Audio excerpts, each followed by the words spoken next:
لله وكفى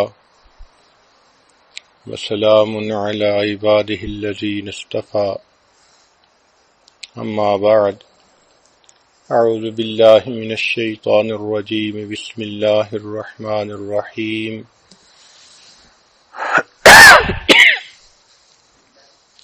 ومن آياته أن خلق لكم من أنفسكم أزواجا لتسكنوا إليها وجعل بينكم مودة ورحمة إن في ذلك لآيات لقوم يتفكرون سبحان ربك رب العزة عما يصفون وسلام على المرسلين والحمد لله رب العالمين اللهم صل على سيدنا محمد وعلى آل سيدنا محمد وبارك وسلم۔ اللہ رب العزت کا لاکھ لاکھ احسان کہ اس کریم پروردگار نے ایک مرتبہ پھر صحت اور سلامتی کے ساتھ ایمان کی حفاظت کے ساتھ رمضان المبارک کا یہ بابرکت وقت عطا فرما دیا۔ ہم اللہ رب العزت کا جتنا شکر ادا کریں وہ تھوڑا ہے۔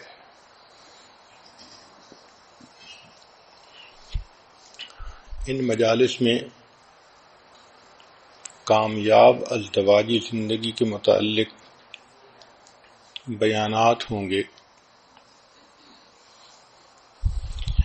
امید ہے کہ مستورات دل کے کانوں سے سنیں گی اور ان اصولوں کو اپنی زندگی میں اپنا کر اللہ کی عبادت گزار نیک مقبول بندی بننے کی کوشش کریں گی۔ قرآن مجید کی جو آیت تلاوت کی گئی، ارشاد باری تعالی ہے وَمِنْ آیَاتِهِ أَنْ خَلَقَ لَكُم مِّنْ أَنفُسِكُمْ أَزْوَاجًا لِتَسْكُنُوا إِلَيْهَا، اور اللہ تعالیٰ کی یہ نشانیوں میں سے ہے کہ اس نے تم سے تمہارے ہی لیے جوڑا بنایا تاکہ تم اس سے سکون حاصل کرو۔ شادی کیا ہوتی ہے؟ ایک مرد اور ایک عورت کے درمیان شرعی گواہوں کی موجودگی میں اللہ کے نام پر معاہدہ ہونا، اس کو شادی کہتے ہیں۔ یہ جو ایگریمنٹ ہوتا ہے، نکاح ہوتا ہے، یہ اللہ کے نام پر ہوتا ہے۔ اللہ تعالیٰ ہی کا نام اتنا اچھا ہے کہ وہ حرام کو حلال کر دیتا ہے۔ آپ دیکھیں، قربانی کے جان پر اللہ کا نام نہ لیا جائے تو وہ حرام۔ اسی طرح مرد اور عورت کے تعلق کے درمیان اللہ کا نام آئے گا تو عورت حلال ہوگی، وگرنہ دونوں کا ملنا ایک دوسرے کے ساتھ حرام ہوگا۔ قربان جائیں اس پروردگار کے نام پر کہ جس کا نام اتنی برکتوں والا، فرمایا وَاتَّقُوا اللَّهَ الَّذِي تَسَاءَلُونَ بِهِ وَالْأَرْحَامَ۔ دیکھا، اللہ کے نام پر عورت مرد کے لیے حلال ہوتی ہے، مرد عورت کے لیے حلال ہوتا ہے۔ تو اس شادی خانہ آبادی میں اس اللہ کو نہ بھولیں جس پروردگار کی وجہ سے دونوں میاں بیوی بنے۔ نکاح سے پہلے دونوں ایک دوسرے کے لیے غیر محرم تھے۔ لڑکے کے لیے لڑکی کو دیکھنا حرام، لڑکی کے لیے لڑکے کو دیکھنا حرام۔ اتنی اجنبیت، دوری۔ اللہ کا نام درمیان میں آیا، اتنے قریب ہو گئے کہ اب وہ بیوی سب اپنوں سے بڑی اپنی بن گئی، شریکہ حیات بن گئی۔ اس لیے شادی کے مقاصد ذہن میں رکھنے ضروری ہیں۔ کہ یہ ایک بندھن ہے جو ایک مرد اور عورت کے درمیان ہوتا ہے گواہوں کی موجودگی میں اللہ کے نام پر۔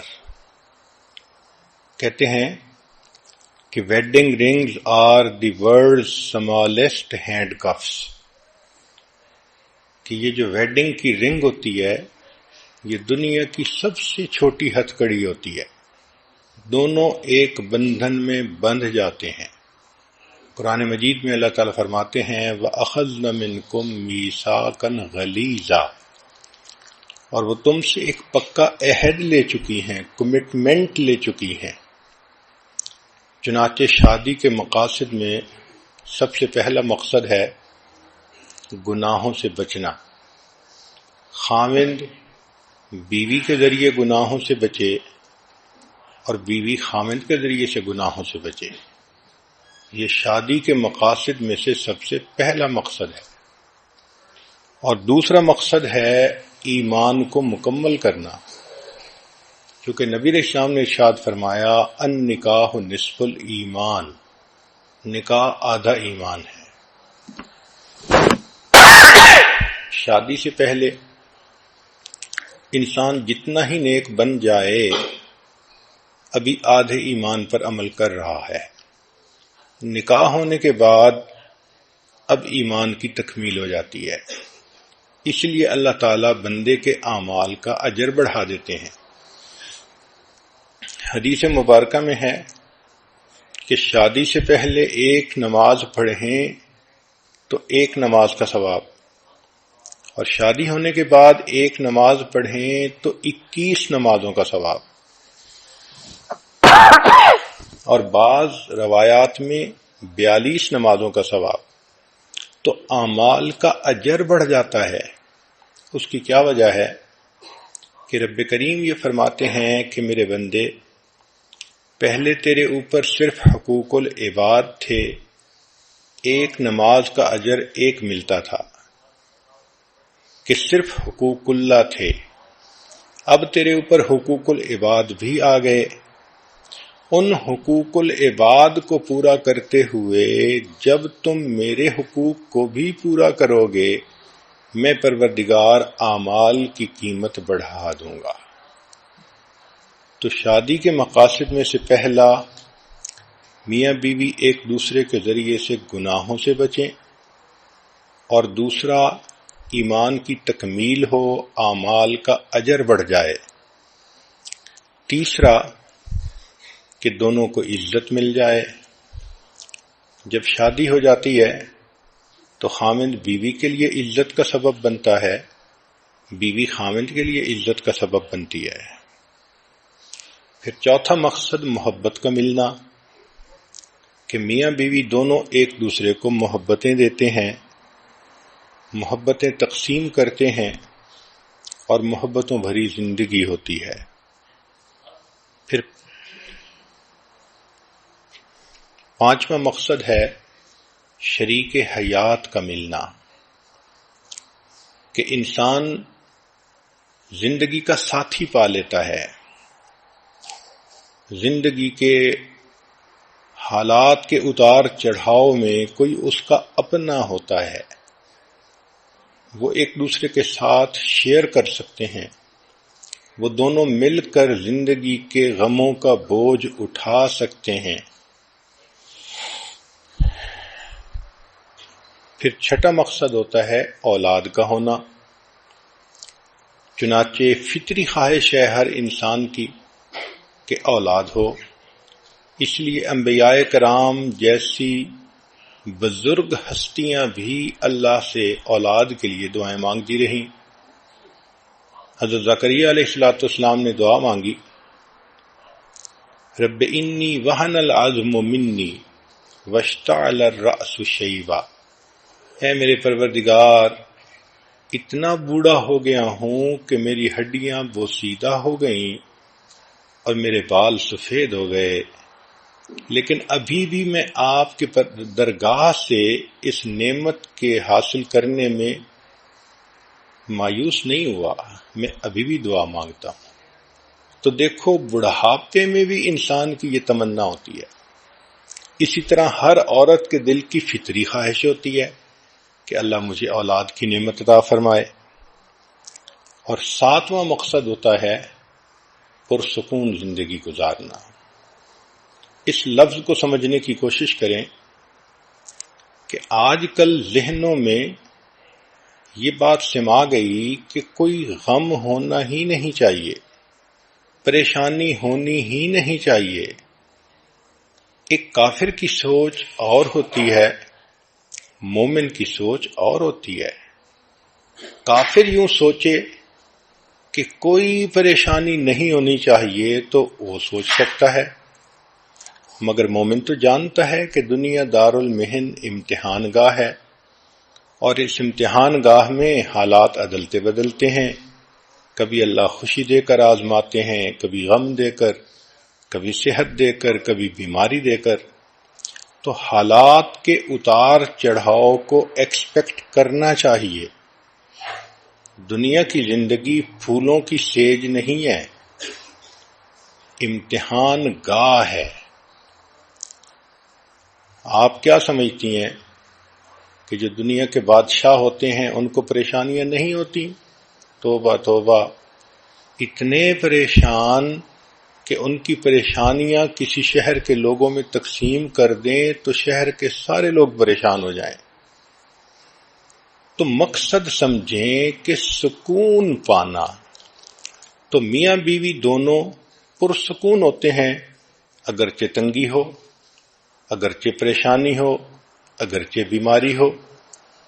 تو ان چیزوں کا ہونا الگ بات ہے اور دلی سکون ہونا یہ الگ بات ہے. جب انسان کو یہ محسوس ہوتا ہے نا کہ میں اکیلا نہیں، میرے ساتھ کوئی اور بھی ہے، تو پھر پریشانی نہیں لگتی، پھر دل پرسکون ہوتا ہے. اس لیے شریعت نے اتنا خوبصورت لفظ استعمال کیا کہ ایک لفظ سے شادی کا مقصد واضح فرما دیا. چنانچہ شادی ہونے کے بعد میاں بیوی مل کر قدم اٹھاتے ہیں، being together, sharing together, doing things together. یہ پھر ان کی زندگی کا اصول بن جاتا ہے. اب ہم پر سکون ازدواجی زندگی کیسے حاصل کریں؟ آئیے قرآن مجید کی تعلیمات کو سامنے رکھ کر اس مضمون کی تفصیلات سنیں. سب سے پہلے وَمِنْ آیَاتِهِ، اللہ تعالیٰ فرماتے ہیں کہ یہ اللہ کی نشانیوں میں سے ہے. تو خاوند بیوی کے لیے اللہ کی نشانی اور بیوی خاوند کے لیے اللہ کی نشانی. واقعی اگر اللہ نے میاں بیوی کو نہ بنایا ہوتا تو ہر ایک کی زندگی ادھوری ہوتی، ہر ایک کی زندگی میں خلا ہوتا. تو اس سے انسان عزت کرے، خامد بیوی کی عزت کرے کہ میرے اللہ نے اس کو میری زندگی کے لیے بنایا ہے، اور بیوی اپنے خامد کی عزت کرے. اور اس بات کو ذہن میں رکھیں کہ ہمارے درمیان جو نکاح کا معاہدہ ہے وہ اللہ کے نام پر ہے. اس لیے سورہ نساء پڑھیے تو آپ کو ہر چند آیتوں کے بعد ملے گا واتقوا اللہ، واتقوا اللہ، اللہ سے ڈرو، اللہ سے ڈرو. کیونکہ اللہ تعالیٰ جانتے تھے کہ میاں بیوی کا ریلیشن شپ اتنا ڈیلیکیٹ ہوتا ہے کہ اگر بندے کے دل میں اللہ کا خوف نہ ہو تو وہ ظاہر میں سچا بھی بنتا ہے مگر دوسرے کی دل آزاری بھی کر رہا ہوتا ہے. اس لیے اللہ نے فرمایا کہ تم مخلوق کا خیال مت رکھو، تمہارا معاملہ اللہ کے ساتھ ہے جو دلوں کے بھید جاننے والا ہے. So Allah is the witness to all thoughts, intentions and actions. تم جو کر رہے ہو تمہارے من میں کیا نیت ہے اس کو اللہ جانتا ہے۔ آگے فرمایا وَجَعَلَ بَيْنَكُمْ مَوَدَّةً وَرَحْمَةً، اور اللہ نے تمہارے درمیان محبت پیدا کر دی۔ مودت کہتے ہیں محبت کو۔ چنانچہ میاں بیوی کو ایک دوسرے سے فزیکل اور ایموشنل دونوں طرح کی محبت چاہیے ہوتی ہے۔ اس لیے میاں بیوی آل سیزن فرینڈز ہوتے ہیں، یہ صرف بہار کے دوست نہیں ہوتے، یہ آل سیزن فرینڈز ہوتے ہیں، اور یہ فرینڈشپ آپس میں بلٹ اپ کرنی پڑتی ہے، اس پر انویسٹ کرنا پڑتا ہے۔ جتنا ایک دوسرے کی خاطر انویسٹمنٹ کریں گے اتنا یہ محبت مضبوط ہوتی چلی جائے گی۔ ایک دوسرے کو ٹائم دینا، ایفرٹس دینا، کیئر دینا، سپورٹ دینا، ایک دوسرے کے کام کرنا، ایک دوسرے کی ضروریات زندگی میں دلچسپی لینا، اس سے شادی کا بندھن مضبوط ہو جاتا ہے۔ یوں سمجھ لیں کہ میاں بیوی کا ایک ایموشنل بینک اکاؤنٹ ہوتا ہے، جتنا وہ اس کے اندر ان پٹ ڈالتے رہتے ہیں اتنا ان کی شادی پرسکون ہوتی ہے۔ Love is directly proportional to investment. جس چیز پر جان مال وقت لگتا ہے اس کی محبت دل میں آتی ہے، یہ اصول ہے۔ اس کی مثال سن لیجئے، ماں بیٹے کے اوپر کتنی انویسٹمنٹ کرتی ہے۔ 24 گھنٹے کی خادمہ، پہلے کھلاتی ہے بعد میں کھاتی ہے، پہلے پلاتی ہے بعد میں پیتی ہے، پہلے بچے کو سلاتی ہے بعد میں خود سوتی ہے۔ کتنی تھکی ہوئی کیوں نہ ہو، بچے کی آواز آنے پر فوراً اٹھ کھڑی ہوتی ہے اور بچے کی ضرورت کو پورا کرتی ہے۔ تو جب ماں بیٹے کو دودھ پلاتی ہے، اس کی کیئر کرتی ہے، لک آفٹر کرتی ہے، اتنا اس پر انویسٹمنٹ کرتی ہے تو بچے کی محبت بھی اس کے دل میں آ جاتی ہے۔ اتنی ٹچی ہوتی ہے، اپنی تکلیف گوارا کر لیتی ہے، بچے کی تکلیف اس سے گوارا نہیں ہوتی۔ انسان تو انسان، جانوروں میں بھی ہم نے دیکھا کہ مدر اپنے بیبی کے بارے میں کتنی پوزیسو ہوتی ہے، پروٹیکٹیو ہوتی ہے۔ اس کی بنیاد کیا کہ ماں کی انویسٹمنٹ ہوئی ہوتی ہے۔ اب ایک ماں کا بیٹا ہو اور اس کو فوراً لے کر کسی اور کے حوالے کر دیں تو آپ دیکھیں گے کہ ان دونوں کے درمیان آپس میں محبت کا رشتہ گہرا نہیں ہوگا۔ اسی طرح جو لوگ دین کے اوپر جان مال اور وقت لگاتے ہیں ان کے دل میں دین کی عزت آ جاتی ہے، محبت آ جاتی ہے، قدر آ جاتی ہے۔ آج کے مرد لوگ بزنس پر اپنا وقت لگاتے ہیں، مال لگاتے ہیں، تو ان کو بزنس سے کتنی محبت ہوتی ہے۔ تو یہ ذہن میں رکھیں کہ جتنا ایک دوسرے کے لیے وقت دیں گے، قربانی دیں گے، ایک دوسرے کا خیال رکھیں گے، ایفرٹس کریں گے، اتنا یہ شادی کا رشتہ مضبوط ہوگا اور یہ محبت گہری سے زیادہ اور گہری ہوتی چلی جائے گی۔ تو میاں بیوی ایک دوسرے کو اون کریں۔ جہاں ایک دوسرے کی خاطر قربانیاں نہیں ہوتی وہاں تعلق کمزور ہوتا ہے۔ چنانچہ ایک واقعہ ہے، ایک لڑکی زینب کی شادی ہوئی اور اس کو ساس ایسی ملی کہ اللہ کی پناہ، چھوٹی چھوٹی بات پہ تنقید کرنے والی، سمجھانے والی، بتانے والی۔ میاں بیوی آپس میں بہت خوش تھے، مگر ساس ہر وقت کوئی نہ کوئی مشورہ دیتی تھی، کوئی پوائنٹ نکال لیتی تھی جس سے اس بچی کا دل دکھتا تھا، اس کا دل تنگ ہوتا تھا۔ چنانچہ 1 سال اس نے جب گزارا تو اس نتیجے پر یہ پہنچی کہ اس ساس کی موجودگی میں میری زندگی کبھی خوش نہیں گزر سکتی. تو اس کے دل میں ایک نفرت آ گئی، دشمنی آ گئی، اناد آ گیا. یہ ایک آنکھ اپنی سانس کو نہیں دیکھنا چاہتی تھی.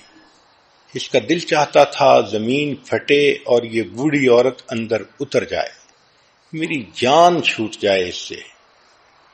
ایک دن یہ بیمار تھی تو حکیم کے پاس گئی دوائی لینے کے لیے.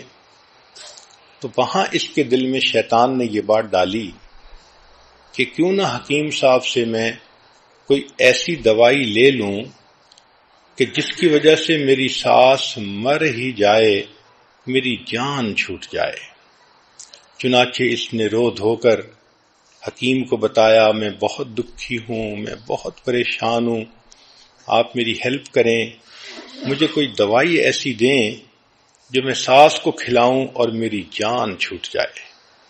حکیم سمجھدار تھا، اس نے کہا بہت اچھا، میں تمہیں دوائی تو دے دیتا ہوں، لیکن ایک بات ذہن میں رکھنا کہ اگر ایسی دوائی دی کہ فوری اثر کرے تو تمہارے نام لگ جائے گا، تمہارے اوپر لوگ شک کریں گے، تم اس کے قتل کرنے والی بن جاؤ گی. اس نے کہا ہاں بات تو ٹھیک ہے. تو حکیم نے کہا کہ میں ایک ایسی دوائی دیتا ہوں کہ جو سلو پائزن ہے، اس میں 1 سال لگے گا اور 1 سال میں یہ عورت اندر سے اتنی کمزور ہو جائے گی کہ مر ہی جائے گی. وہ بہت خوش ہو گئی کہ اچھا آپ ایسی دوائی مجھے دے دیں. چنانچہ حکیم نے ایک دوائی دے دی اور کہا کہ اس کو وقتاً فوقتاً کھلاتی رہنا اور 1 سال کا عرصہ ہے، تمہاری جان چھوٹ جائے گی. اب دلہن سمجھتی تھی کہ میرا مسئلہ حل ہو گیا، مگر حکیم صاحب نے ایک مشورہ اور دیا کہ دیکھو چونکہ یہ کام آپ خود کر رہی ہو تو دنیا آپ کو مجرم نہ سمجھے، اس لیے اب کوشش کرو کہ اس بوڑھی کی خدمت زیادہ کرو، اس کے قریب ہو جاؤ، اس کو اپنا بنانے کی کوشش کرو، تاکہ دنیا والے بھی یہ دیکھیں کہ تم تو اس کو بہت اہمیت دیتی تھیں، خدمت کرتی تھیں، اچھا وقت گزارتی تھیں، تو تمہارے اوپر کوئی شک بھی نہیں کرے گا. اس کو یہ بات بھی اچھی لگی. چنانچہ یہ آئی. اب اس نے اس کو اپنی ساس کو وہ دوائی دینی شروع کر دی، مگر ایک تبدیلی یہ آئی کہ اس نے ساس کو اب ذرا زیادہ وقت دینا شروع کر دیا.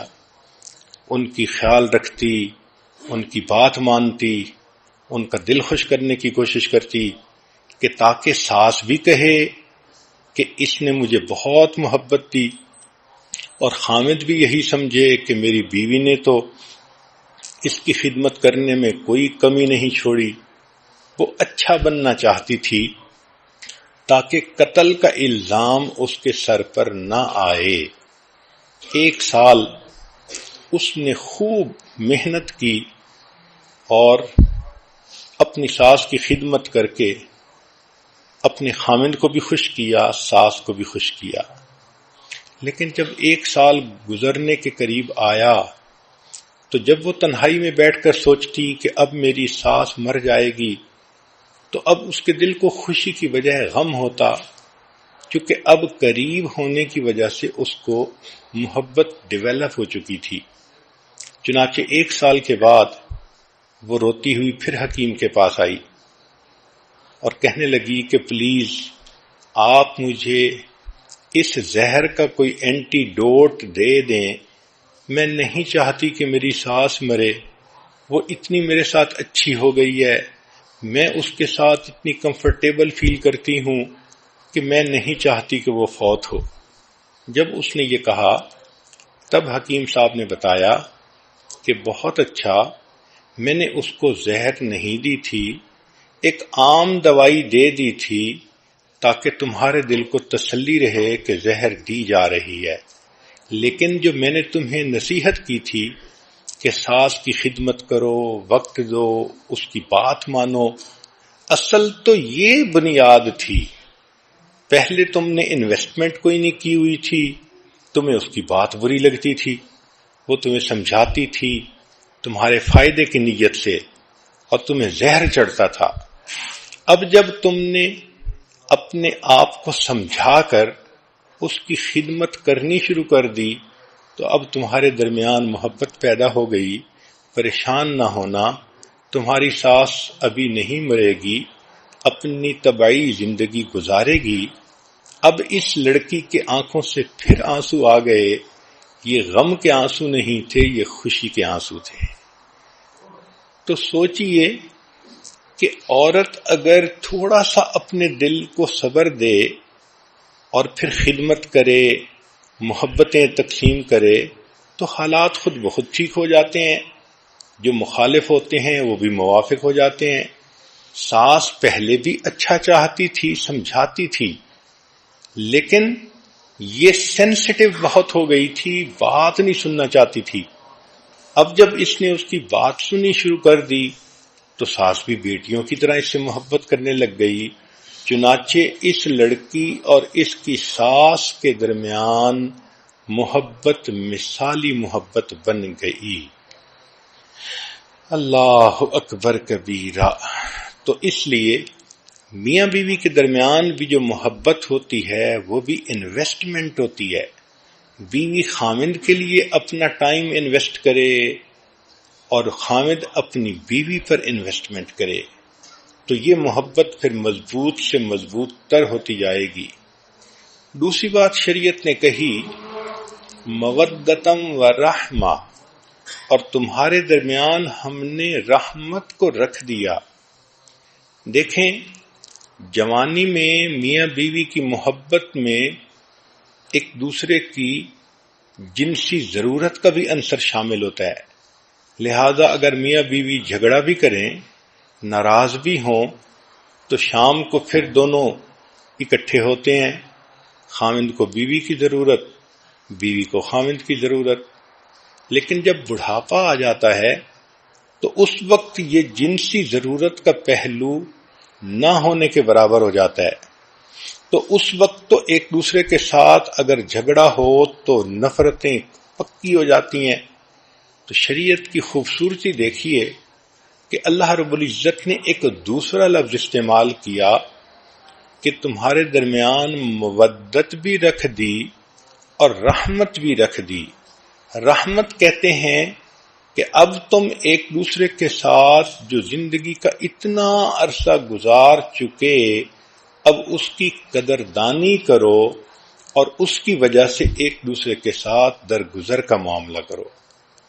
تو رحمہ is to give without asking to return, اس کو رحمت کہتے ہیں. یعنی جو آپ اپنی جوانی میں ایک دوسرے کے لیے انویسٹمنٹ کر چکے ہیں اس کو آنر کریں، اس کا احساس کریں. خامند یہ سوچے جب یہ میرے پاس آئی تھی، چھوٹی عمر تھی، خوبصورت تھی، اب اتنے بچوں کی ماں بن گئی، اب اس کی وہ صحت نہ رہی، وہ خوبصورتی نہ رہی، اس نے تو اپنی لائف ہی انویسٹ کر دی، تو اس کی قدر ہونی چاہیے. بیوی بھی سوچے کہ میرے خامند نے مجھے سایہ دیا، مجھے گھر دیا، مجھے عزت دی، یہ میرے اتنے بچوں کا باپ ہے. اب اگر یہ بڑھاپے میں ذرا سینسٹیو طبیعت کا مالک بن بھی گیا ہے تو کوئی بات نہیں، مجھے برداشت کرنا چاہیے. تو رحمت کا لفظ، سبحان اللہ، ایک دوسرے کی قدردانی کرنا اور گزرے ہوئے وقت کا لحاظ کرنا. چنانچہ ایک آدمی جو دفتر کے اندر اچھی پوسٹ پر تھا، اس کے دفتر میں ایک لڑکی سیکٹری بنی جس کا نام للی تھا. تھوڑے دنوں کے بعد یہ افسر صاحب اس لڑکی کے ساتھ برے تعلق کے اندر گرفتار ہو گئے. اب اس کے دماغ میں ہر وقت وہ لڑکی سمائی ہوئی ہوتی اور اس کا جی چاہتا کہ بس میں ابھی شادی کروں. لڑکی کی ریکوائرمنٹ یہ تھی کہ تم پہلی بیوی کو طلاق دو پھر میں شادی کروں گی۔ چنانچہ اب اس نے گھر میں آ کر اپنی خوشیوں بھری شادی شدہ زندگی کو خود خراب کرنا شروع کر دیا۔ بیوی کے ساتھ برے طریقے سے بول رہا ہے، اس کو اگنور کر رہا ہے، اس کے کاموں میں دلچسپی نہیں لے رہا، بچوں کے سامنے اس کو ڈانٹ ڈپٹ کر رہا ہے۔ اب بیوی پریشان کہ اس کو ہو کیا گیا، یہ تو اتنا اچھا خامن تھا، اچانک کیا اس میرے اندر تبدیلی آ گئی کہ آنکھیں ہی بدل گئیں۔ چنانچہ اپنی طرف سے تو اس نے ہر ممکن کوشش کی خوش کرنے کی، مگر یہ بندہ تو خوش ہونا ہی نہیں چاہتا تھا، اس کی نیت ہی بد تھی۔ یہ چاہتا تھا میں اس کو طلاق دوں اور اس کے بدلے نئی چنچل اتنی خوبصورت لڑکی وہ میری بیوی بن جائے گی۔ چنانچہ جب خوب گھر کے اندر فساد مچا تو ایک دن بیوی نے اس سے پوچھا کہ دیکھو ہماری زندگی کے 25 سال اتنے اچھے گزر گئے، اب کیا مسئلہ بن گیا؟ تو اس نے کہا کہ اصل میں تمہیں طلاق دینا چاہتا ہوں اور میں اور شادی کرنا چاہتا ہوں۔ بیوی نے پوچھا کیوں؟ اس لیے کہ وہ زیادہ خوبصورت ہے، کم عمر ہے، نوجوان ہے، میں خوشیاں چاہتا ہوں۔ اب بیوی نے سمجھانے کی کوشش تو بہت کی، مگر خامن کے تو دماغ میں کچھ اور ہی شیطانیت بھری ہوئی تھی۔ اس نے کہا دیکھو مجھے تو طلاق دینی ہے اور تم سے جان چھڑانی ہے، اور میں اپنی خوشی کی خاطر دوسری شادی کر کے ہی رہوں گا۔ جب بیوی نے محسوس کر لیا کہ یہ بندہ اپنے دل میں ایک فیصلہ کر چکا ہے تو اس نے کہا کہ اچھا آپ کیا چاہتے ہیں؟ خامن نے کہا کہ چونکہ میرے پاس تنخواہ بہت ہے، مال و دولت ہے، میں تمہیں یہ گھر بھی دے دیتا ہوں اور میں تمہیں گاڑی بھی دے دیتا ہوں اور اتنا ماہانہ خرچہ بھی تمہارا میں طے کر دیتا ہوں، تم بچوں کے ساتھ اس گھر میں رہو، ان کو پالو، البتہ مجھ سے طلاق لے لو تاکہ میں دوسری شادی کر کے اس نئی بیوی کے ساتھ خوشیوں بھرا دن گزاروں۔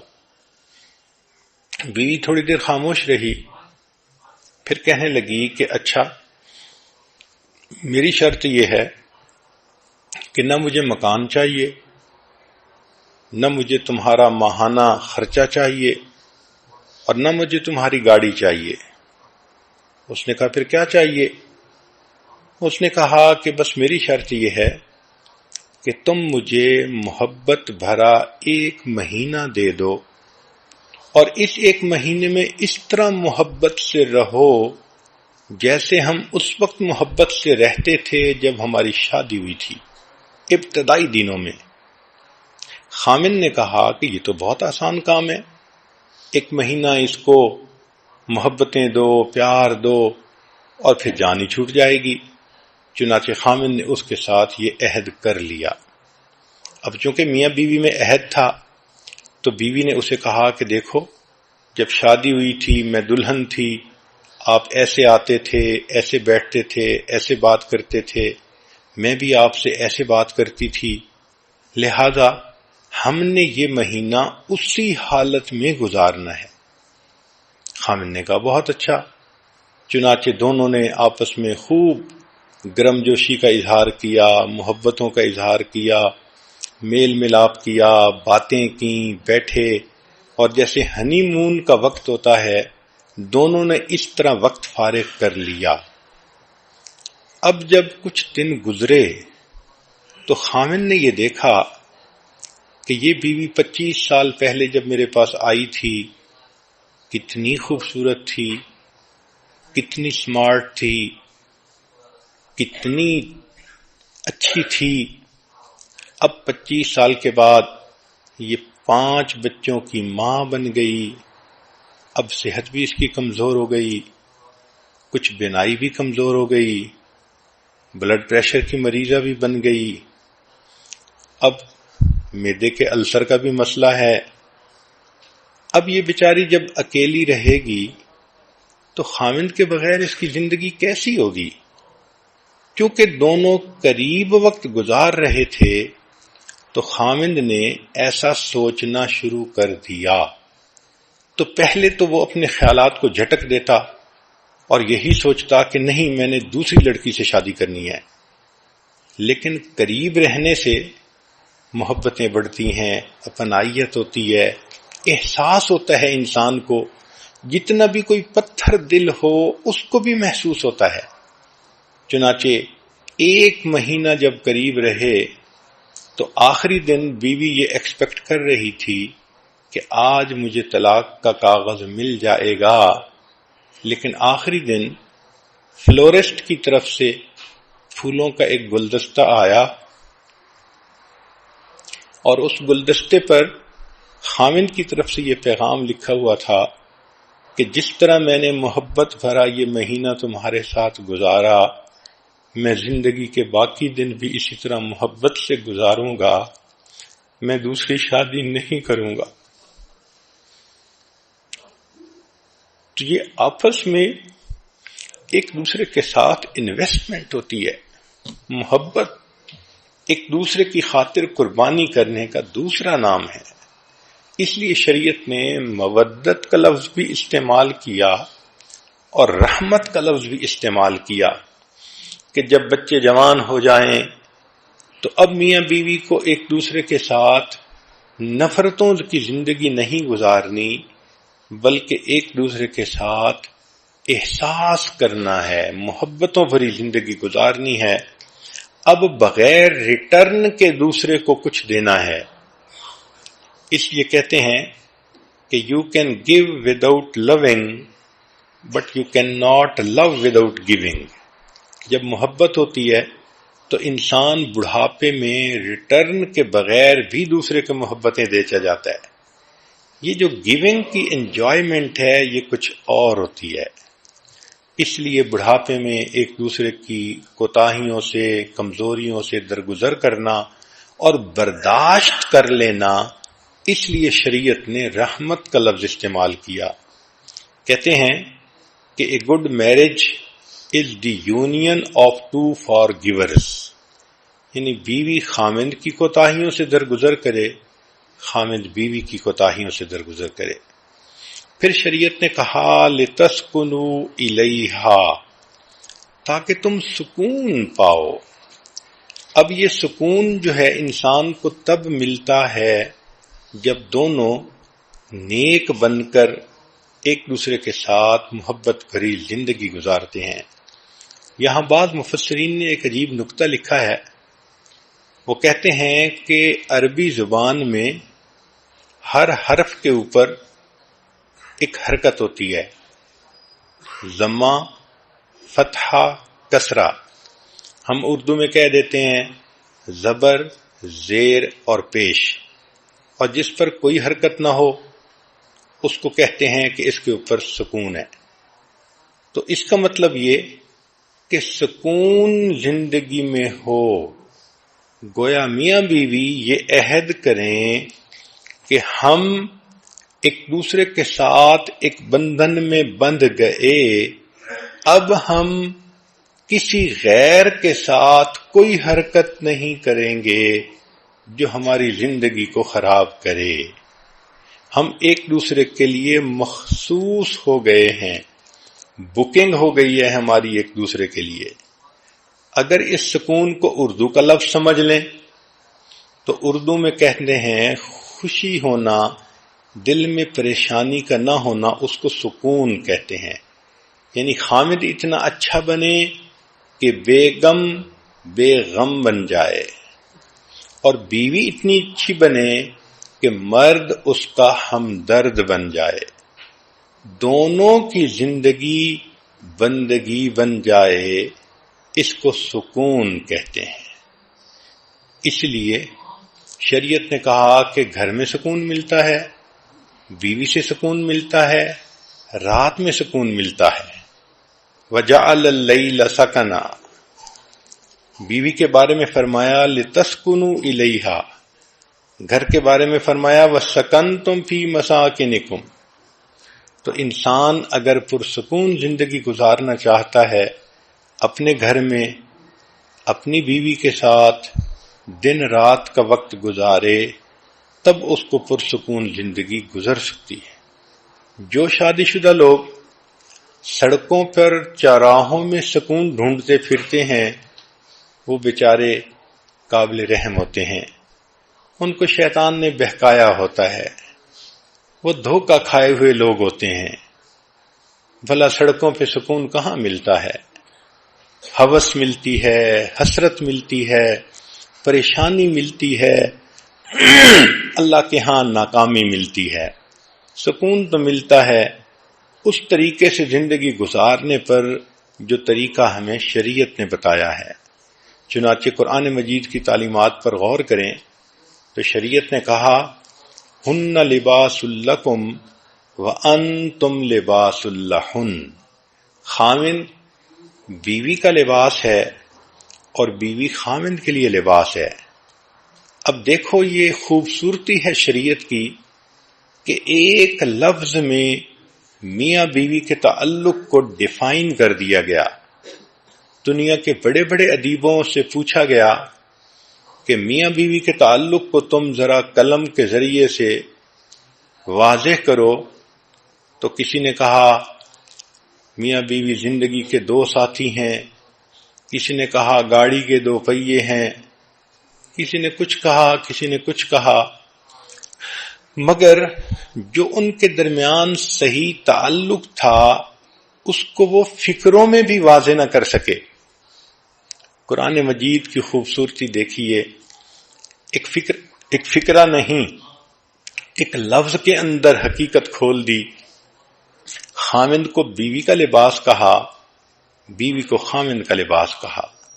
نکتہ کیا ہے کہ لباس سے انسان کے عیب چھپتے ہیں، بیوی کے عیب خاوند کی وجہ سے چھپتے ہیں، خاوند کے عیب بیوی کی وجہ سے چھپتے ہیں۔ پھر سردی گرمی میں انسان کپڑوں سے اپنا بچاؤ کرتا ہے، اسی طرح زندگی کی سردی گرمی میں بیوی خاوند کے ذریعے سے پروٹیکشن لیتی ہے، خاوند کو بیوی کے ذریعے سے پروٹیکشن ہوتی ہے۔ پھر انسان کپڑے پہنتا ہے تو خوبصورت نظر آتا ہے۔ عورت کی تو بات ہی اور ہے کہ اللہ نے اس میں بہت حیا رکھی ہوتی ہے۔ مرد ہی کو سوچ لیں کہ اگر اس کو کوئی کہہ دے کہ ہم تمہیں بے لباس کر دیں گے تو مرد کا جی چاہتا ہے کہ زمین پھٹ جاتی، میں اندر اتر جاتا اس سے پہلے کہ میرا لباس کوئی میرے جسم سے اتارے۔ تو لباس کے بغیر انسان دوسرے کے سامنے آنا گوارا نہیں کرتا، لباس سے اس کو زینت ملتی ہے۔ تو میاں بیوی بھی ایک دوسرے کا لباس ہیں، ایک دوسرے کی زینت ہیں۔ اور پھر ایک اور اچھا اور خوبصورت معنی مفسرین نے یہ بھی بیان کیا کہ انسان کے جسم کے سب سے زیادہ قریب اس کا لباس ہوتا ہے۔ آپ غور کریں تو لباس سے زیادہ تو انسان کے قریب اور کچھ نہیں ہوتا، لباس جسم کے ساتھ چپکا ہوا ہوتا ہے، اس طرح جسم ساتھ ہوتا ہے۔ تو شریعت نے کہا کہ دیکھو جس طرح لباس تمہارے جسم کے قریب ہے، اس طرح شادی ہونے کے بعد میاں بیوی کے اتنا قریب اور بیوی خاوند کے اتنا قریب، دونوں لباس کی طرح ایک دوسرے کے ساتھ اکٹھے ہیں، دونوں ایک ہیں۔ اس لیے کہتے ہیں کہ chains do not hold a marriage together, it is threads, hundreds of tiny threads which sew husband and wife together through years. سال گزرتے ہیں، میاں بیوی ایک دوسرے کے ساتھ محبتوں بھری زندگی گزارتے گزارتے تو یہ سوئی دھاگے کے جیسے ٹانکے لگ جاتے ہیں اور چیز جڑ جاتی ہے، اس طرح میاں بیوی کے دل جڑ جاتے ہیں۔ شادی میں یہ کوتاہی کی جاتی ہے کہ خاوند چاہتا ہے بس بیوی آئیڈیل ہو اور اپنی ذمہ داریاں پوری کرے، خود نہیں سوچتا کہ مجھے بھی تو آئیڈیل بننا چاہیے اور مجھے بھی تو بیوی کی ضروریات کو پوری کرنی چاہیے. تو یہ جو ہوتا ہے نا کہ دوسرے سے ایکسپیکٹیشن زیادہ رکھنا اور خود نہ کرنا، یہ شادی کے فیلیور کا بڑا سبب ہوتا ہے. اس لیے کہتے ہیں کہ success in marriage does not merely come through finding the right mate but through being the right mate. ہم شادی کے بعد اچھے ساتھی خود بنیں گے تو پھر دوسرا بھی انسان اچھا بن جائے گا. اللہ اکبر کبیرہ. تو یہ شادی جب ناکام ہوتی ہے تو شادی ناکام نہیں ہوتی، لوگ ناکام ہوتے ہیں. دو بندے ناکام ہو جاتے ہیں اپنی زندگی کے مقصد میں. اس لیے میاں بیوی ایک دوسرے کے ساتھ محبت پیار کی زندگی گزاریں. ہمارے حضرت مرشد عالم رحمت اللہ علیہ فرمایا کرتے تھے، جہاں محبت موٹی ہوتی ہے وہاں عیب پتلے ہوتے ہیں، اور جہاں محبت پتلی ہوتی ہے وہاں عیب موٹے ہوتے ہیں. جب محبت کمزور ہوتی ہے تو خامند کو بیوی میں بہت کوتاہیاں نظر آتی ہیں اور بیوی کو خامند میں بہت کوتاہیاں نظر آتی ہیں. اس لیے کوشش یہ کریں کہ یہ محبت مضبوط ہو تاکہ کوتاہیاں نظر ہی نہ آئیں اور انسان پیار کی زندگی گزارے. کہتے ہیں کہ ایک شخص تھا جس کا نام تھا مجنون. ویسے تو قیس اس کا نام تھا، قیس کہتے ہیں عقل مند کو. تو یہ عقل مند نوجوان تھا، مگر ایک لڑکی پر فریفتہ ہو گیا جس کا نام لیلا تھا. ایسا دل دے بیٹھا کہ بیچارہ اپنے آپ سے ہی گیا. ہر وقت لیلا کی خیال، لیلا کی سوچ، لیلا کی باتیں. چنانچہ اس کے تذکرے بہت لوگوں میں مشہور ہو گئے. تو ایک حاکم وقت تھا، اس نے جب یہ سب سٹوریز سنی تو اس نے کہا کہ میں لیلا کو بلا کے دیکھوں تو صحیح کہ وہ کتنی خوبصورت ہے جو ایک مرد اس کے اوپر اتنا عاشق ہو گیا.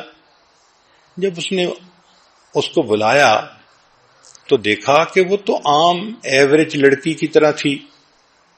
تو اس نے اسے کہا کہ تو اتنی خوبصورت تو نہیں ہے. تو فارسی میں شاعر نے اس کو یوں کہا کہ از دیگر خوباں تو افزون نیستی، کہ تو باقی نازنینوں سے زیادہ خوبصورت نہیں. گفت خامش کیوں تو مجنون نیستی. لیلا نے جواب دیا، خاموش رہو، یہ بات تم اس لیے کر رہے ہو کہ تم مجنو نہیں ہو. میرا حسن دیکھنے کے لیے مجنو کی آنکھ چاہیے.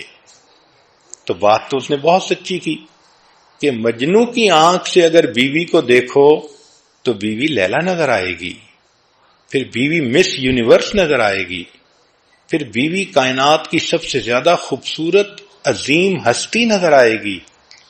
آنکھ میں محبت ہونی چاہیے. اس لیے شریعت کہتی ہے کہ محبت ایک دوسرے کے ساتھ ہو تو پھر عیب پتلے ہو جاتے ہیں. ایک مرتبہ مجنو کو اس کے باپ نے کہا، بیٹا تیری وجہ سے میری بہت بدنامی ہوئی، چل میں تجھے حرم لے جاتا ہوں، تو وہاں چل کے توبہ کر تاکہ یہ سب بدنامیاں ختم ہو جائیں. تو مجنو اپنے والد کے ساتھ حرم شریف چلا گیا. غلاف کعبہ پکڑ کے باپ ساتھ کھڑا ہے تو مجنو نے دعا مانگنی شروع کی. اب والد نے تو یہ کہا تھا کہ دعا مانگ اور لیلا کی محبت سے ہمیشہ کے لیے جان چھڑا. تو مجنو نے غلاف کعبہ پکڑ کر دعا مانگی، الہی الہی تبت من کل المعاصی ولیکن حب لیلا لا اتوب. اے اللہ میں ہر گناہ سے توبہ کرتا ہوں مگر لیلا کی محبت سے توبہ نہیں کرتا. اور ساتھ یہ بھی کہا کہ الہی لا تسلبنی حبہا ابدا، اے اللہ اس کی محبت کبھی میرے دل سے نہ نکالنا. وَيَرْحَمَ اللَّهُ عَبْدًا قَالَ آمِينَ، اور اللہ میری دعا پر جو آمین کہہ دے اس بندے کے گناہ بھی معاف کر دینا. تو جب محبت ہوتی ہے تو انسان کی آنکھ کچھ اور دیکھتی ہے. شریعت نے ہمیں یہ کہا کہ میاں بیوی ایک دوسرے کو مجنو اور لیلا کی آنکھ سے دیکھیں تو غلطی کوتاہیاں نظر ہی نہیں آئیں گی اور ایک دوسرے کے ساتھ اچھی زندگی گزرے گی. اسی لیے حدیث مبارکہ میں آتا ہے کہ اللہ رب العزت نے اما حوا کو آدم علیہ السلام کی پسلیوں سے پیدا کیا. اللہ اکبر. نبی علیہ السلام نے بتلایا. یہاں نکتے کی بات یہ ہے کہ سر سے نہیں بنایا کہ اس کو سر پہ نہ بٹھا لینا، اور پاؤں سے نہیں بنایا کہ اس کو پاؤں کی جوتی نہ سمجھ لینا. اللہ نے پسلی سے عورت کو بنایا کہ یہ تمہارے دل کے قریب رہے اور تم اس سے محبت بھری زندگی گزارو. اس لیے کہتے ہیں کہ true love does not consist of holding hands, it consists of holding hearts together. دل جڑتے ہیں تو گھر آباد ہو جاتے ہیں، جس طرح اینٹیں جڑتی ہیں تو مکان بن جاتے ہیں. پھر شریعت نے دیکھو ایک اور خوبصورت اصول بنایا، الرجال قوامون علی النساء، کہ اللہ نے گھر کے اندر مرد کو قوام بنایا ہے، امیر بنایا ہے. جس طرح ایک آفس ہو، چند بندے کام کرتے ہوں تو ایک کو مینیجر بنا دیتے ہیں، تو شریعت نے بھی مرد کو گھر کا مینیجر بنا دیا اور بیوی کو کہا کہ تم اس کی ماتحت ہو، اس کی بات مان کر چلو گی تو تمہاری زندگی میں برکتیں ہوں گی. آج ایک بڑی غلطی گھروں میں یہ بھی ہوتی ہے کہ عورت چاہتی ہے کہ حکومت میری ہو، بات میری چلے، خاوند میری انگلیوں کے اشاروں پہ ناچے. یہ ایک بہت بے وقوفی والی سوچ ہے. جس کو رب نے ذمہ دار بنایا تو برکتیں تو اب اسی کے ساتھ ہیں. اس لیے ایک دوسرے کے ساتھ آرگومنٹس کرنا اور اپنی برتری کو ثابت کرنے کی کوشش کرنا، میرے فیصلے زیادہ بہتر ہوتے ہیں، میں زیادہ پڑھی لکھی ہوں، میں زیادہ اچھی ہوں، میرا آئی کیو لیول، یہ سب بے وقوف کی باتیں ہیں. بھئی آپ سب کچھ ہو مگر وہ مرد آپ کا امیر ہے، اور مامور کی کامیابی امیر کی اطاعت میں ہوتی ہے. اللہ تعالیٰ تو یہ دیکھیں گے کہ تم نے خامند کی فرمانبرداری کتنی کی. اس لیے life is short, don't make it shorter by arguments. کیا ضرورت ہے جھگڑوں میں پڑنے کی، پرسکون زندگی گزاریں. ایک واقعہ سن لیجئے. خالد رضی اللہ عنہ ایک صحابی ہیں، ان کی بیوی کا نام ہے رملہ، اور یہ رملہ حضرت زبیر رضی اللہ عنہ کی بیٹی تھیں، عبداللہ ابن زبیر رضی اللہ عنہ کی بہن تھیں. اسماء رضی اللہ عنہ جو صدیق اکبر عنہ کی بیٹی ہیں، یہ ان کی بیٹی تھیں. چنانچہ رملہ اور خامند آپس میں اچھی زندگی گزار رہے تھے، مگر ان کے خامند خالد رضی اللہ عنہ کو عبداللہ ابن زبیر رضی اللہ عنہ سے کوئی رنجش تھی. وہ کہتے تھے کہ اس کی طبیعت میں سختی زیادہ ہے، یہ دوسرے بندے کی بات کو وزن نہیں دیتے. چنانچہ ایک موقع پہ دونوں اکٹھے تھے گھر میں، یعنی خالد رضی اللہ عنہ بھی تھے اور عبداللہ ابن زبیر رضی اللہ عنہ بھی آ گئے. تو دونوں میں کچھ بات ہوئی تو خالد رضی اللہ عنہ نے کچھ غصے سے اپنے جذبات کا اظہار کر دیا. عبداللہ ابن زبیر رضی اللہ عنہ نے جواب بھی دیا. تو گویا دو مردوں کے درمیان کچھ ہاٹ ورڈز جو تھے وہ ایکسچینج ہوئے. رملہ خاموشی کے ساتھ ایک طرف بیٹھی رہیں. جب عبداللہ ابن زبیر چلے گئے تو خامند نے بیوی کو کہا کہ تمہارا خامند اور تمہارا بھائی آپس میں بحث کر رہے تھے اور تم آرام سے ایک طرف بیٹھی رہیں، کیا مسئلہ تھا؟ تو رملہ نے کہا ہم عورتیں ہیں، اللہ نے ہمیں پھول بنایا ہے کہ تاکہ ہمارے خامند ہماری خوشبو سے لذت اٹھائیں، ہمیں ان جھگڑوں میں پڑنے کی کیا ضرورت ہے؟ اتنا خوبصورت جواب تھا کہ خالد لانو اٹھے اور انہوں نے بیوی کے ماتھے پہ بوسہ دیا اور ان کا غصہ ہی ختم ہو گیا۔ تو عورتوں کو تو ان جھگڑوں میں اور ان چیزوں میں پڑنے کی ضرورت ہی نہیں ہے۔ خاوند کا دل جیتیں، محبتوں بھری زندگی گزاریں اور اللہ کی مقبول بندی بن کر وقت گزاریں۔ قرآن مجید پر نظر دوڑائیے تو قرآن مجید نے ایک اور خوبصورت اصول بتایا، فرمایا وَعَاشِرُوهُنَّ بِالْمَعْرُوفِ کہ خامدو تم اپنی بیویوں کے ساتھ اچھے سلوک کی زندگی گزارو۔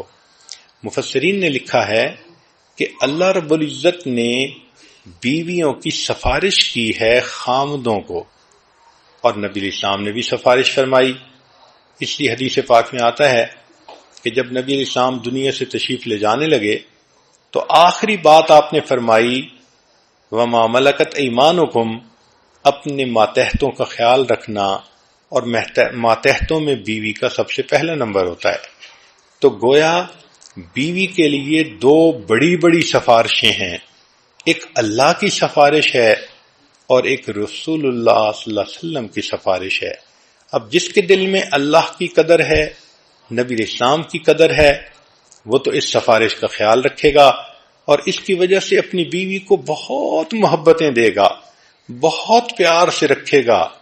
ہر وقت کی ڈانٹ ڈپٹ، ہر وقت کی سختی، ہر وقت کی بے رخی کی باتیں وہ کبھی بھی ایسا نہیں کرے گا، بلکہ محبت پیار سے رکھے گا کہ میرے مالک نے بھی سفارش کی اور میرے آقا نے بھی سفارش کی، اور جو آج اس سفارش کا لحاظ نہیں کرے گا کل قیامت کے دن اللہ کی رحمت کا وہ حصہ نہیں پا سکے گا۔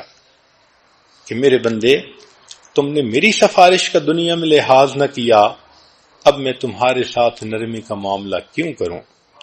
حضرت تھانوی رحمۃ اللہ نے واقعہ لکھا ہے، ایک بندے کی بیوی سے بڑی غلطی ہو گئی، چاہتا تو طلاق دے دیتا، گھر بھیج دیتا، مگر اس نے دیکھا کہ بیوی بہت زیادہ ریپینٹ کر رہی ہے تو اس نے اس کو اللہ کے لیے معاف کر دیا۔ کچھ عرصے بعد یہ خامد کی وفات ہوئی، خواب میں کسی نے دیکھا تو پوچھا کیا ہوا، تو اس نے کہا کہ اللہ کے حضور پیشی ہوئی، اللہ رب العزت نے فرمایا تم نے اپنی بیوی کو میری بندی سمجھ کے معاف کیا تھا، آج میں تمہیں اپنا بندہ سمجھ کے معاف کر دیتا ہوں۔ تو ہم ایک دوسرے کی غلطیوں سے درگزر کریں گے، اس کے بدلے اللہ ہماری غلطیوں سے درگزر فرمائیں گے۔ تو کامیاب ازدواجی زندگی کے لیے دو نکتے کی باتیں ذرا ذہن میں رکھ لینا۔ ایک تو یہ کہ شادی کے بعد میاں بیوی کو اپنی ایک لینگویج ڈیولپ کر لینی چاہیے، اس کو کہتے ہیں لینگویج آف میرج۔ ایک دوسرے کو محبت کی نظروں سے دیکھنا، مسکرا کے دیکھنا، پیار بھرے لفظ ایک دوسرے کو ایکسچینج کرنا، اشارے کرنا، یہ سب کے سب مل ملا کر ایک لینگویج بنتی ہے جس کو لینگویج آف میرج کہتے ہیں۔ جس میاں بیوی کے درمیان یہ لینگویج ڈیولپ نہیں ہوئی، ان کی زندگی کبھی پرسکون نہیں گزر سکتی۔ تو ایک تو میاں بیوی میرج کی لینگویج کو ڈیولپ کریں، اشارے کنائے ہوں۔ میاں بیوی کے اشارے کنائے تو ایسے ہوتے ہیں کہ شاعر نے لکھ دیا میانے عاشق و معشوق رمزیست کرامن کاتبین را ہم خبر نیست، کہ میاں بیوی کے درمیان ایسے اشارے ہوتے ہیں کہ فرشتوں کو بھی پتہ نہیں چلتا، وہ میسج پاس آن کر جاتے ہیں۔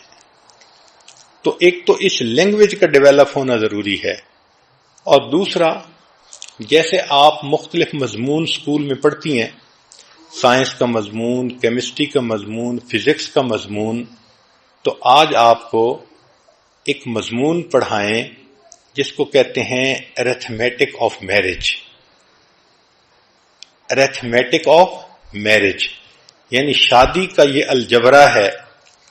اس الجبرے کا قانون کیا ہے کہ 1+1 is everything، یعنی میاں اور بیوی دونوں اکٹھے ہیں تو سب کچھ ہے، اور 2-1 is nothing، کہ اگر دو ہیں مگر الگ ایک کو کر دیں تو پیچھے کچھ بھی نہیں بچتا۔ تو یہ ارتھمیٹک کی ایکویشن یاد کر لیں کہ 1+1 is everything اور 2-1 is nothing۔ اب لب لباب آج کی گفتگو کا کہ اگر میاں بیوی چاہتے ہیں کہ ایک دوسرے کے ساتھ پرسکون ازدواجی زندگی گزاریں تو اس کا طریقہ یہ ہے کہ دونوں اللہ کے فرما بردار بندے بن کر زندگی گزاریں۔ یہ اصول یاد رکھنا، جو خدا کا فرما بردار نہیں وہ بندوں کا فرما بردار کبھی نہیں بن سکتا، جو خدا کا وفادار نہیں وہ بندوں کا وفادار کبھی نہیں بن سکتا۔ اسی لیے جو نیک نہیں ہوتے خامن بیویوں کے سامنے جھوٹ بولتے ہیں، سبز باغ دکھاتے ہیں، الٹے سیدھے بہانے بناتے ہیں، اندھیرے میں اس کو رکھتے ہیں اور قسمیں کھا کر کہیں نہ کہیں اپنی انوالومنٹ کی زندگی گزار رہے ہوتے ہیں، اور جو بیویاں نیک نہیں ہوتی وہ خامند کے ناک کے نیچے دیا جلا رہی ہوتی ہیں، خامند کے پاس رہتے ہوئے اس سے منافقت کر رہی ہوتی ہیں۔ تو اصل چیز یہ ہے کہ ہم اللہ کے بندے بنیں گے تو ایک دوسرے کے ساتھ بھی ہم پرخلوص زندگی گزار سکیں گے۔ لہذا ازدواجی زندگی کامیاب گزارنے کے لیے دونوں نیک بن جائیں تو محبتیں گہری ہو جاتی ہیں۔ شریعت نے بھی کہا الطیبات للطیبین والطیبون للطیبات۔ عورت اس چیز کو سمجھنے کی کوشش کرے کہ نیکی کے اندر مقناطیسیت ہوتی ہے، جس طرح مقناطیس مضبوط ہو تو لوہے کے ٹکڑے کو کھینچ کے چپکا لیتا ہے، عورت کے اندر اگر نیکی ہوگی تو خامد کو کھینچ کے وہ چپکا لے گی، مقناطیس بن جائے گی۔ اس لیے انگریزی کے دو لفظ ہیں، ایک ہے نو NO نو، اس کا مطلب ہوتا ہے نہیں، اور ایک ہے KNOW نو، اس کا مطلب ہوتا ہے جاننا۔ تو اصول یاد رکھیں کہ نو اللہ نو پیس۔ جن کی زندگی میں اللہ کا تصور نہیں، وہ من مرضی کرتے ہیں، نفس کی زندگی گزارتے ہیں، ان کی زندگی میں نو پیس، امن آ ہی نہیں سکتا۔ نو اللہ KNOW، اللہ کو جانو گے تو یو ول نو پیس، پھر تمہیں اللہ تعالیٰ امن کی زندگی بھی عطا فرما دیں گے۔ تو نیکی پہ اگر میاں بیوی متفق ہو جائیں تو زندگی پرسکون گزرتی ہے۔ عورتوں کو چاہیے خود بھی نیک بنیں، گھر کے ماحول کو بھی نیکی والا بنائیں، اپنے میاں کو بھی نیکی کی طرف کھینچ لیں۔ جتنا وہ اللہ کے قریب ہوتا جائے گا اتنا اپنی بیوی کو بھی دل کے قریب کرتا چلا جائے گا۔ اس لیے کہنے والے نے کہا کہ پیشانی بغیر جھومر کے بھی اچھی لگ سکتی ہے اگر اس پر سجدوں کے نشان ہوں، آنکھیں بغیر سرمے کے خوبصورت لگ سکتی ہیں اگر ان میں حیا ہو، پلکیں بغیر مسکارے کے اچھے لگ سکتی ہیں اگر شرم سے جھکی ہوئی ہوں، اور قد بغیر ہیل والی جوتی کے بھی اونچا ہو سکتا ہے اگر انسان کی شخصیت میں بلندی ہو۔ اپنی شخصیت میں بلندی پیدا کریں، اپنے اخلاق کردار کے اندر عظمت پیدا کریں، یہ اصل حسن ہے جو پوری زندگی انسان کے پاس رہتا ہے۔ میں بات کو ختم کرتا ہوں ایک شاعر کے اشعار پر۔ کیا اچھے شعر اس نے کہے، اگر تم حسن چاہو تو میرے چہرے پہ مت جاؤ، اگر تم حسن چاہو تو میرے چہرے پہ مت جاؤ کہ چہرے بجھ بھی جاتے ہیں، میری قامت کو مت دیکھو کہ قامت ٹوٹ جاتی ہے، طلب ہے حسن کی تو پھر میری گہرائی میں جھانکو میرے اندر جو انسان ہے وہ سب سے خوبصورت ہے، کہ جو اندر کا انسان ہے جب یہ خوبصورت بن جاتا ہے تو پھر انسان آپس میں بھی ایک دوسرے کے ساتھ محبتوں بھری زندگی گزارتا ہے اور اللہ کا بھی مقبول اور پسندیدہ بندہ بن جاتا ہے۔ وآخر دعوانا ان الحمد للہ رب العالمین۔